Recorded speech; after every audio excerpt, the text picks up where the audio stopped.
ফারাক্কার অভিশাপে পানি না পেয়ে বিপর্যয় পদ্মাপাড়ের মানুষ যখন ভারতের সমালোচনা করেন, তখন দেশের টাকায় পদ্মার শাখা বড়াল নদীর উৎসমুখ সহ প্রবাহ পথে নির্মাণ করা হয়েছে অর্ধশতাধিক স্লুইস গেট, বাঁধ ও সেতু।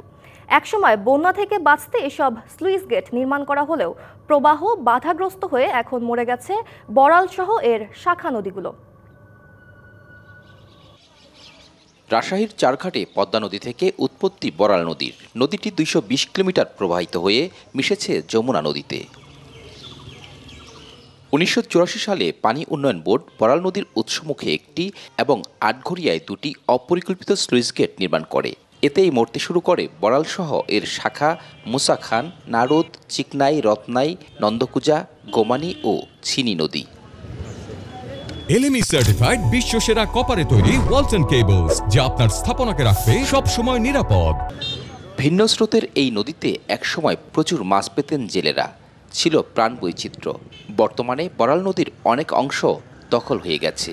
পানি না থাকায় কমেছে মাছ, চাষাবাদের পানিও মিলছে না। এই রেগুলেটর করার কারণে নদীর পানি প্রবাহ আরও কমে গেছে এবং এরকম আরও রেগুলেটর এদিক হয়েছে, হওয়ার কারণে পানির প্রবাহটা একবারে কমে গেছে। মাছই তো নেই নদীতে, পানি না থাকলে মাছ করতে হবে। এই যে নদী আছে, এখানে পানি এতটাই অল্প যে পানির যে লেয়ার, টিউবওয়েলের লেয়ার, সেটা আমাদের টিউবওয়েলে এখন পানি পাওয়া যায় না। প্রায় ৬৩টার মতো খুবই সংকুচিত সেতু তৈরি করা হয়েছে এই বড়াল নদীর উপরে। এই স্লুইস গেটগুলো অপসারণ করা হোক এবং যে সেতুগুলো আছে, যে ব্রিজগুলো আছে খুবই সংকুচিত, সেগুলো ভেঙে আরও বড় করে সেগুলো প্রয়োজনে তৈরি করা হোক এবং এই যে নদীর তলদেশে যে পলিমাটি জমে আছে সেগুলো অপসারণ করে নদীর পানি প্রবাহ স্বাভাবিক যে গতি সেটা পূরণ করা হোক। পানি সম্পদ উপদেষ্টা বলছেন, এসব স্লুইস গেট আর কোনো প্রয়োজন নেই। নদী বাঁচাতে খননও জরুরি।